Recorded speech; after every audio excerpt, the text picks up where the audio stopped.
और आपको बता दें कि आईपीएल में गिरफ्तार किए गए खिलाड़ियों और सट्टेबाजों पर दिल्ली पुलिस की नजर अप्रैल महीने से ही थी। सट्टेबाजी के इस काले कारनामे के खुलासे के लिए दिल्ली पुलिस ने ऑपरेशन यू टर्न शुरू कर दिया था। दिल्ली पुलिस ने जो फोन कॉल्स ट्रैक किए उनसे खुलासा हुआ कि इसके तार दुबई से होते हुए पाकिस्तान तक जुड़े हैं। आईपीएल सीजन 6 की शुरुआत यानी कि अप्रैल की शुरुआत में ही पुलिस को इस बात की खबर लग चुकी थी कि स्पॉट फिक्सिंग या मैच फिक्सिंग अंडरवर्ल्ड के लोग बुकीज के जरिए खिलाड़ियों के साथ मिलकर अंजाम दे रहे हैं। लिहाजा पुलिस ने शुरुआत में ही तमाम बुकीज के फोन को सर्वेलेंस पर डाला ताकि इस पूरे खेल का खुलासा हो सके। सबसे पहले गुड़गांव में दिल्ली पुलिस ने बुकी टिंकू के फोन को रिकॉर्ड करना शुरू किया और यहीं से शुरू हुआ operation U turn.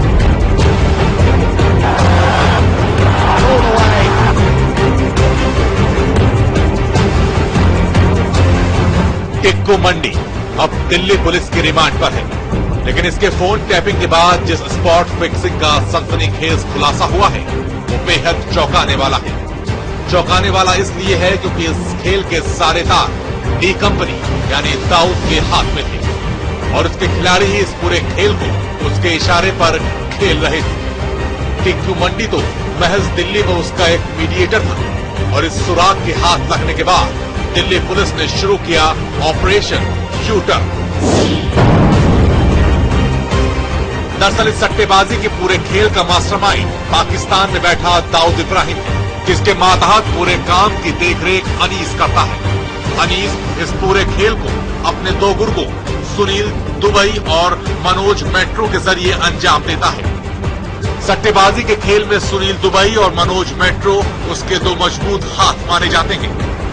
Sunil Dubai और मनोज मेट्रो के इशारे पर भारत में उसके गुर्गे या यूं कहें तो बुकी सट्टेबाजी का खेल खेलते हैं। टिक्कू मंडी इस खेल में सुनील दुबई और भारत में दूसरे बुकी जुपिटर उर्फ चंद्रेश और जीजू उर्फ बीजू उपेंद्र और जूनियर कोलकाता के बीच मेन मीडिएटर था। जूनियर कोलकाता के बारे में कहा जाता है कि वो शकील का भी बेहद करीबी है और मुंबई के लोखंडवाला से अपने काले धंधे चलाता है। ये बुकी हैं जो अपने आकाओं के इशारों पर क्रिकेटरों को साधने की कोशिश करते हैं और फिर अंकित चौहान, अजीत चंदीला और श्रीशांत जैसे क्रिकेटर इनके जाल में फंस जाते हैं। खिलाड़ियों के जाल में फंसने के बाद फिर इनसे शुरू होती है फिक्सिंग की सेटिंग। पहली स्पॉट फिक्सिंग हुई 9 मई के मैच में।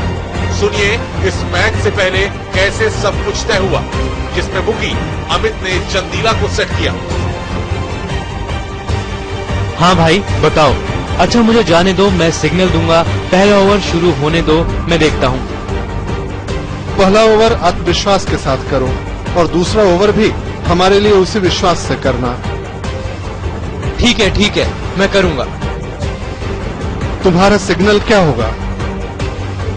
मैं अपनी टी शर्ट को ऊपर नीचे करूंगा और ओवर शुरू करने से पहले ऊपर देखूंगा।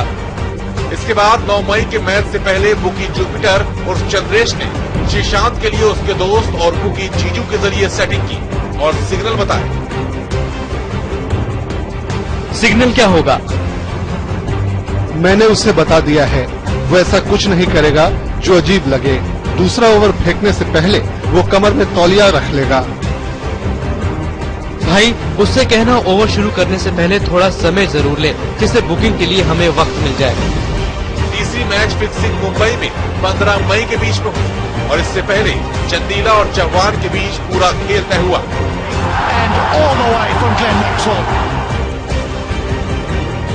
मैं बाहर हूँ। ठीक है, तो क्या मैं हाँ कह दूं? हाँ, लेकिन कितना मिलेगा? वो 12 कह रहे हैं। नहीं, मुझे नहीं लगता ऐसा संभव है। कुछ ज्यादा नहीं हो जाएगा? मैंने उन्हें भरोसा दिलाया है, हो जाएगा। मैं हाँ बोल दूं? ठीक है, बोल दो। मैंने उनको एक ओवर के लिए 60 लाख कह दिया है। ठीक है, मैं रिस्टबैंड घुमाकर उनको सिग्नल दूंगा। बुकीज और अंडरवर्ल्ड से जुड़े लोगों के फोन को सर्वेलेंस पर रखने से पुलिस को काफी मदद मिली, क्योंकि जिस तरीके से इनके फोन को सर्वेलेंस पर रखा गया और इनकी कॉल को रिकॉर्ड किया गया, उसके बाद ही स्पॉट फिक्सिंग का ये पूरा का पूरा खेल बेनकाब हो पाया। हालांकि अब खिलाड़ी भी ये मान रहे हैं कि उनसे गलती हुई है। फिलहाल दिल्ली पुलिस की एक टीम अंडरवर्ल्ड से करेक्शन पर और सबूत तलाश रही है। इस बीच दूसरे दिन भी स्पॉट फिक्सिंग को लेकर पुलिस की कार्रवाई जारी रही और बहुत संभव है कि आने वाले समय में कुछ और खुलासे हो सकते हैं। इस समय दिल्ली से प्रीति पांडे के साथ ब्यूरो रिपोर्ट।